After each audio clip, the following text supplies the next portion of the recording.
Bienvenidos a todos. Somos Freddy, Francisco, Roberto y mi persona Alain. Somos estudiantes de Psicología Clínica y en este episodio vamos a conversar sobre el enfoque humanista existencial y algunas de las escuelas psicoterapéuticas más importantes que surgieron a partir de este modelo. Bienvenidos.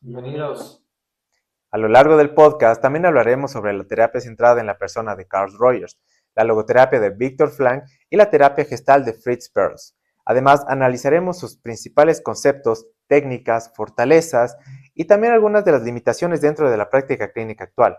Pero antes de entrar en cada escuela, creemos que es importante entender qué es exactamente el enfoque humanista existencial y por qué representó un cambio tan importante dentro de la psicología.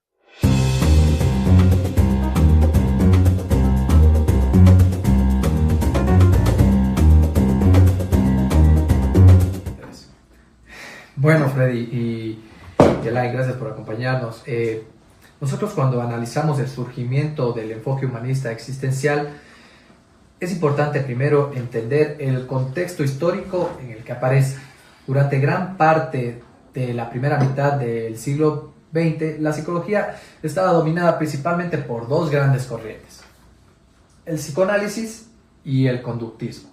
El psicoanálisis había aportado una gran comprensión profunda de los conflictos inconscientes, mientras que el conductismo había desarrollado métodos rigurosos para estudiar la conducta observada.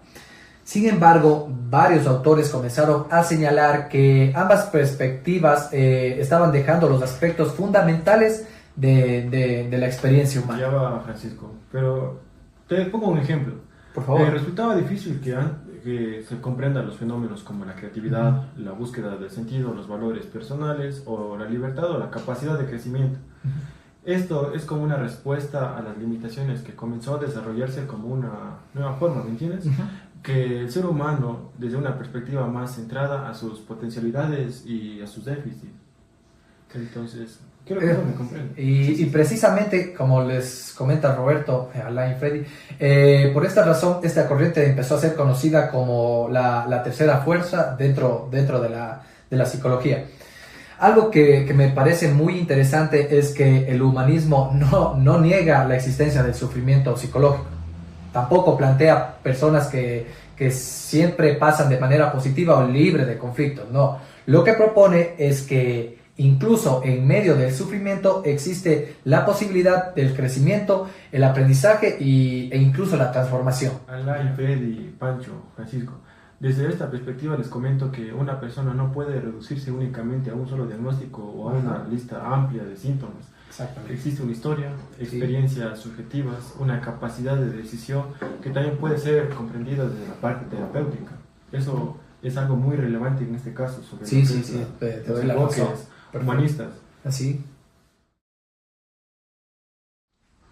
Bueno, Francisco y Roberto, también debemos recordar que otro autor fundamental para comprender el desarrollo de esta corriente es Abraham Maslow, ya que fue considerado uno de los principales representantes de la psicología humanista. Debemos recordar que Maslow propuso una visión mucho más positiva de la naturaleza humana que en la que predominaba aquella época, ya que en lugar de centrar sus estudios únicamente en las enfermedades o dificultades psicológicas, pues se interesó por comprender qué características compartían las personas que lograban desarrollarse de una manera más saludable, por así decirlo, y para poder alcanzar un mayor bienestar. Interesante. Pues recordemos que a partir de estas observaciones surge uno de sus conceptos más conocidos, que es la autorrealización. ¿La pirámide también está cerrada en eso? Exacto, en la cual es entendida como la tendencia que tiene cada persona a desarrollar sus capacidades, sus potencialidades y sus talentos de la forma más plena o más alta posible. Sí, tomando tu palabra, Alain, justamente esta la idea de la autorrealización se convirtió en uno de los pilares más fundamentales de esta teoría.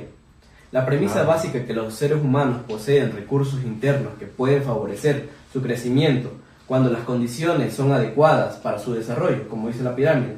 Son, digamos, condiciones básicas que necesitan las personas. Pero esto no significa que todas las personas puedan alcanzar fácilmente este potencial o que no existan obstáculos. Sin embargo, sí implica reconocer que el individuo no es solamente un conjunto de problemas o síntomas, como nos explicaba anteriormente tú, Francisco, sino también alguien con capacidades, fortalezas y posibilidades de cambio, como también lo explicó Roberto. Claro, Además, recordemos que a partir de estos planteamientos comenzaron a desarrollarse distintas escuelas psicoterapéuticas que compartían una misma visión humanista, aunque cada una enfatizaba aspectos diferentes de la experiencia humana. Por ejemplo, algunas se interesaron principalmente por la calidad de la relación terapéutica, otras por las búsquedas del sentido y otras por la conciencia de la experiencia presente. Un libro del hombre de búsqueda de sentido. Exacto. Y pues aunque sus métodos y técnicas son diferentes, todas parten de la idea de que la persona debe ocupar un nivel activo dentro de su propio proceso de cambio. Precisamente esto, Alain, es la base común donde surgen todas estas escuelas. Y claro, el enfoque humanista es muy grande y estas escuelas son las más representativas del enfoque humanista existencial. Exacto. Entre ellas está la terapia centrada en la persona, desarrollada por Carl Rogers, la logoterapia propuesta por Viktor Frankl, del hombre de búsqueda del sentido. ¿Tú has leído ese libro? Claro. La terapia gestáltica de Fritz Perls. Cada una abordaría el crecimiento humano desde una perspectiva particular, pero todas centradas en el mismo fundamento del humanista existencial, ya que es reconocer las capacidades para desarrollarse, tomar decisiones y construir un significado en la vida.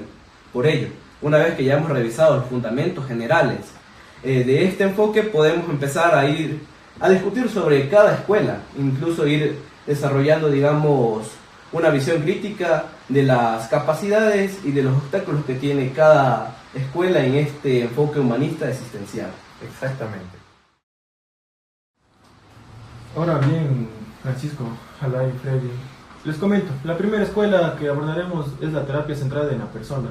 Francisco, conocerás, una vez creo que hablamos de esto, desarrollada por Carl Rogers, considerado que es una de las figuras más influyentes de la psicología humanista. Sí. Recordemos, Alain, que Rogers nació en Estados Unidos en los años 1902 y fue grande en su carrera, todo sobre las relaciones humanas, cómo le favorecen el crecimiento psicológico, a diferencia de otros enfoques que daban gran importancia a la interpretación o al análisis de los síntomas. Rogers, imagínate que llegó a la conclusión de que uno de los elementos más importantes para el cambio terapéutico era la calidad de la relación establecida entre el terapeuta y el cliente. Claro, sí. ¿Crees que esta propuesta representó un cambio importante para la época? Por supuesto. Freddy, coméntame, verás que porque planteaba que las personas poseen dentro de sí mismas los recursos necesarios para comprenderse, crecer y abordar las dificultades cuando encuentran un entorno adecuado para hacerlo. Claro, tienes toda la razón, Roberto. Sí, muy demasiado interesante. Justamente esa idea, como les platicaba, se relaciona con uno de los conceptos centrales de su teoría, la tendencia actualizante. Rogers sostenía que todos los seres humanos poseen una motivación innata orientada hacia el crecimiento, el desarrollo y la realización de sus capacidades. Correcto. Alain, sin embargo, este proceso no siempre ocurre de manera fluida. A medida de que las personas crecen, pueden verse influenciadas por expectativas familiares, sociales o culturales que les llevan a actuar de formas que no necesariamente reflejan quién son realmente. Correcto. Entonces, cuando esto sucede, aparece lo que Rogers denominó incongruencia, es decir, una diferencia entre la experiencia real de la persona y la imagen que cree que debería proyectarse para así sentirse aceptado. Explicas demasiado bien. Pero ahora te comento que precisamente por esta razón, dentro de la terapia centrada en la persona y Alain, el objetivo principal, te comento que no es decirle al cliente qué debe hacer ni interpretar constantemente su conducta. Lo que debe buscar es crear un contexto donde pueda explorar libremente sus experiencias y acercarse a una comprensión más auténtica de sí mismo. Sí. Por supuesto. Creerás que para lograr, Rogers propuso 3 condiciones fundamentales que deben estar presentes en la relación. Roberto? Pues, Freddy, te comento, la primera es la empatía, entendida como la capacidad para comprender profundamente el mundo interno del cliente. Alain, la segunda es la aceptación positiva e incondicional, que esto implica aceptar a la persona sin emitir juicios sobre su valor como ser humano. Y Francisco, la tercera es la congruencia, es decir, que el terapeuta se muestra genuino y auténtico dentro de la relación terapéutica. ¿Tú crees? Es importante. Está increíble, porque estas condiciones se reflejan también en las técnicas más representativas de este modelo. Como te decía Alain y Freddy, especialmente el reflejo y el parafraseo. A través de ellas el terapeuta ayuda al cliente a profundizar en lo que está expresando, favoreciendo así la autoexploración y el reconocimiento de sus propios sentimientos. una de las principales fortalezas de esta terapia es que promueve un espacio seguro donde la persona puede sentirse escuchada y comprendida, algo que resulta especialmente valioso en problemas relacionados con autoestima, identidad o dificultades interpersonales. Sin embargo, algunos autores señalan que en ciertos casos clínicos más complejos pueden requerirse incluso una mayor estructura o directiva aparte del terapeuta. Aún así, el aporte de Roger continúa siendo fundamental porque transformó la forma de entender la relación terapéutica y mostró que el vínculo humano puede convertirse incluso en una herramienta de cambio tan importante como cualquier técnica específica. ¿Qué les parece? Muy correcto Muy bien, lo que comentas, genial. muy ¿Sí? correcto. Es increíble esto. Bueno, y también recordemos, Francisco y Roberto, que la segunda escuela que abordaremos es la logoterapia, desarrollada, como dijimos, por Viktor Frankl, un psiquiatra y neurólogo austriaco considerado uno de los principales representantes del enfoque existencial. Recordemos que Frankl vivió una experiencia profundamente impactante durante la Segunda Guerra Qué Mundial, interesante. cuando fue pionero en varios campos concentrados de nazis. Eso lo escribió en el libro El hombre en busca de sentido. Exacto, y a partir de estas vivencias fue que comenzó a reflexionar sobre una pregunta muy importante que decía: ¿qué permite que algunas personas continúen luchando y encontrando razones para vivir incluso en las circunstancias más adversas? Una buena pregunta. Como resultado de estas reflexiones, desarrolló la logoterapia, una propuesta terapéutica que sostenía que la principal motivación del ser humano no es la búsqueda del placer ni del poder, sino una búsqueda del sentido. Hablaba de nuevo Alain, incluso explicándole un poco sobre esta nueva escuela a Francisco y a Roberto. Precisamente aquí encontramos que el concepto central de esta escuela es la voluntad de sentido. Wow. Exacto. Frank planteaba que todas las personas necesitan encontrar un propósito en su vida, significado de su existencia. Cuando esto ocurre, incluso las situaciones más difíciles como el que él tuvo en los campos de concentración nazis, se pueden afrontar de una manera más adaptativa. Me imagino que todos hemos leído el libro de El hombre en busca de sentido. Sí, qué Ese increíble libro es ese bueno, libro, muy es bueno. Que nos dice que cuando una persona no logra encontrar el sentido en su vida, puede experimentar lo que Frank denomina un vacío existencial. Este estado suele manifestarse mediante sentimientos de apatía, desorientación, falta de propósito, o una sensación persistente de que la vida carece de su significado. Aquí no decimos depresión porque aquí no existe, digamos, la patología. Claro. Eso es correcto. Problemas que pueden aparecer en cualquier etapa de la vida, según Frank, que suele, digamos, evidenciarte durante los momentos de crisis o cambios muy importantes en su vida. Por Qué supuesto, interesante. desde la perspectiva de esta logoterapia, el ser humano siempre conserva un grado de libertad interior, por así decirlo, incluso cuando no puede modificar estas circunstancias externas que está enfrentando. Pero esto no significa negar el sufrimiento o minimizar estas dificultades, Ya. sino reconocer que las personas pueden elegir la actitud con la que se enfrentan a determinadas situaciones. Y pues es por esto en sí que Frank afirma que el sentido puede encontrarse de varias Claro. maneras. Pues puede encontrarse a través de las acciones que realizamos, tal vez de las experiencias significativas que vivimos, o incluso de la actitud que adoptamos frente a algún sufrimiento cuando algo es inevitable. Pues ahora vamos con la tercera escuela que abordaremos, que es la terapia Gestalt. Qué increíble. Fue desarrollada principalmente por Fritz Perls. Qué nombre tan complicado. Es que es alemán. Chuta, pero es pilas. Perls. Sí, es un crack. Médico psiquiatra alemán que es considerado uno de los representantes más importantes de la psicología humanista. Perls desarrolló este enfoque a mediados del siglo XX, como conocemos, con la intención de comprender a la persona de una manera más integrada.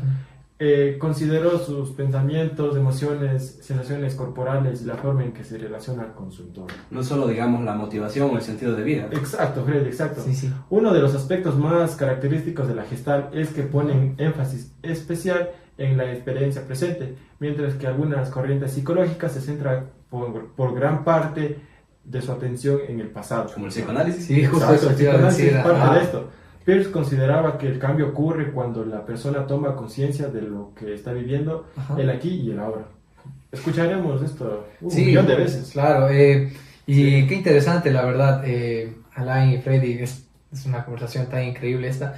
Y justamente a partir de esta idea surge uno de los conceptos más importantes de la terapia gestal, el darse cuenta este concepto hace referencia a la capacidad de la persona para reconocer de manera consciente lo que piensa, siente y experimenta en cada momento. Como dijiste, no solo del pasado, como el psicoanálisis. Exacto. Desde esta perspectiva, muchos problemas psicológicos se mantienen porque las personas evitan ciertas emociones, ignoran necesidades importantes o permanecen como desconectadas de aspectos significativos de su experiencia.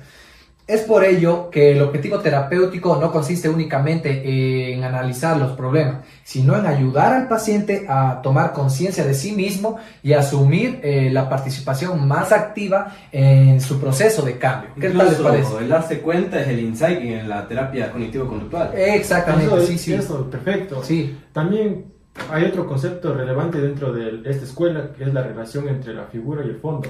La Gestalt plantea que en cada momento ciertas necesidades, emociones o preocupaciones se vuelven más importantes para la persona y pasan a ocupar el primer plano de su atención, convirtiéndose en la figura. Mientras tanto, otros aspectos permanecen temporalmente en el segundo plano, formando el fondo. Sin embargo, cuando una necesidad importante no logra resolverse adecuadamente, puede mantenerse abierta e influir constantemente en la vida de la persona. Pancho, es como que mira principalmente el problema de la persona. Claro, en esta parte se relaciona con Peirce, denominó asuntos pendientes, es decir, experiencias o conflictos que no fueron elaborados completamente o que continúan generando malestar generalmente en el presente. Como en el psicoanálisis, que dice que tenemos deseos reprimidos. Sí, puede relacionar. Sí, justo eso iba. Dentro de las técnicas más conocidas de la terapia gestal, encontramos también, como tú dices, hay otras técnicas, encontramos la silla vacía, los asuntos pendientes y hacer la ronda.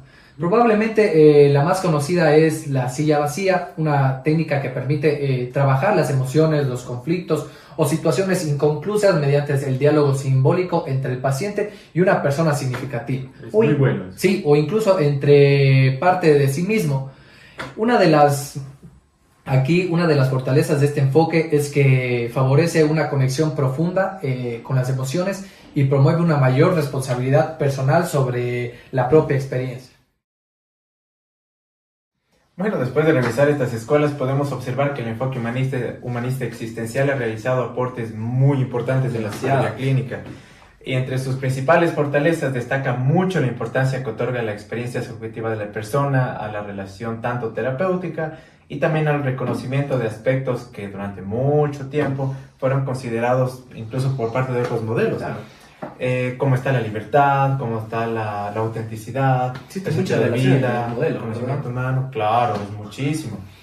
Y pues además de muchas de estas propuestas influyeron significativamente en la forma que actualmente entendemos esta relación que existe tanto entre el terapeuta con el paciente, especialmente con aspectos tanto como la empatía, la aceptación y la construcción de un vínculo terapéutico de calidad, que es muy importante. Entonces, aquí lo principal es el vínculo terapéutico. Sí, hay que entender que también no es paciente, es consultante. Entonces, sin embargo, desde una perspectiva científica también se ha enseñado muchas limitaciones en este enfoque. Una de las críticas más frecuentes es que ciertos conceptos humanistas como la autorrealización o la búsqueda de sentido pueden resultar difíciles para las personas y también de medir objetivamente, es decir, cuánta es la relación entre el paciente y su sentido de vida y, digamos, su calidad de vida. Es muy difícil hacer esa relación a nivel cuantitativo.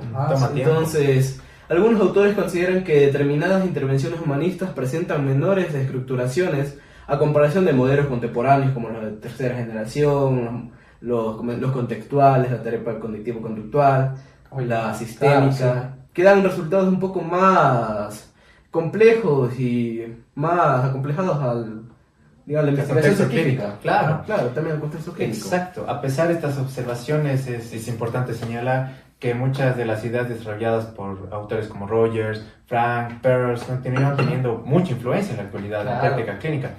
De hecho, hay investigaciones recientes que han mostrado que variables como la alianza terapéutica, la empatía y la calidad de la relación entre el terapeuta y los pacientes son factores muy importantes para el éxito del tratamiento. De como tal la efectividad de las terapias, de cualquier terapia, ¿no? Independientemente, como tú dices, de un modelo psicoterapéutico utilizado. Claro. Y pues esto ha demostrado que varios de los principios defendidos por tanto el enfoque humanista existencial siguen siendo muy relevantes, muy importantes y cuentan con un respaldo dentro de estas investigaciones contemporáneas. Roberto, ¿tú crees que es importante, digamos, el rapport y la alianza terapéutica en cualquier terapia?